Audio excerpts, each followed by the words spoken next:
পশ্চিমবঙ্গ বিধানসভা নির্বাচনের পর থেকেই বিজেপি তৃণমূল কংগ্রেস উত্তেজনা চরমে। এর মধ্যেই বিধানসভায় পরাজয়ের পর প্রথম রাজনৈতিক কর্মসূচিতে অংশ নিয়ে জনরোষের মুখে পড়েন তৃণমূলের সর্বভারতীয় সাধারণ সম্পাদক অভিষেক বন্দ্যোপাধ্যায়। তাকে হেনস্থার পরদিনই পশ্চিমবঙ্গের হুগলি জেলায় তৃণমূল কংগ্রেসের আরেক সংসদ সদস্য কল্যাণ বন্দ্যোপাধ্যায়ের ওপর হামলা হয়েছে।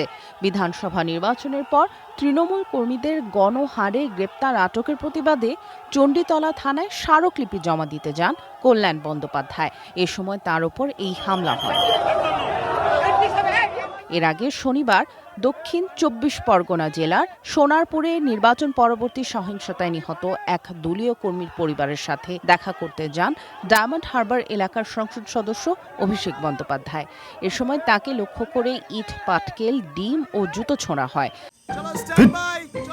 লাইফে কোনো কিছুর গ্যারান্টি নাই, তাই ইন্স্যুরেন্স করুন সিটি ব্যাংকে, কারণ ইন্স্যুরেন্স করলে সিটিতে সুরক্ষা পাবেন নিশ্চিন্তে।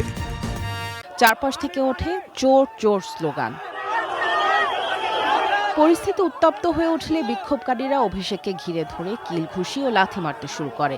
দলীয় এক কর্মীর দেয়া ক্রিকেট হেলমেট মাথায় পড়ে এবং নিরাপত্তা কর্মীদের সহায়তায় কোনো মতে রক্ষা পান তিনি। এই ঘটনায় এখন পর্যন্ত বেশ কয়েকজনকে আটক করেছে পুলিশ। এরা আমাদের প্রাণে মারতে চায়, মেরে দিক, আমার মৃতদেহ উদ্ধার হোক এখান থেকে, কিন্তু আমি জায়গা ছেড়ে যাব না।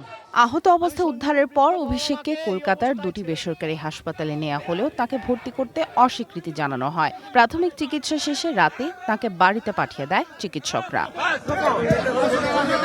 এই ঘটনায় চিকিৎসকদের উপর রাজনৈতিক চাপের অভিযোগ তুলেছেন তৃণমূল নেত্রী মমতা বন্দ্যোপাধ্যায়। এক্সে এক পোস্টে মমতা অভিযোগ করেন, শাসকরাই খুনিতে পরিণত হয়েছে।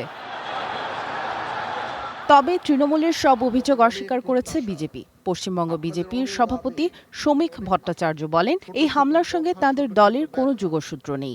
এটি মূলত বছরের পর বছর ধরে নির্যাতিত স্থানীয় মানুষের জমে থাকা ক্ষোভের স্বতঃস্ফূর্ত বহিঃপ্রকাশ বলে দাবি করেন তিনি। সামিয়া জান্নাহ, ওয়ান ইন্টারন্যাশনাল ডেস্ক।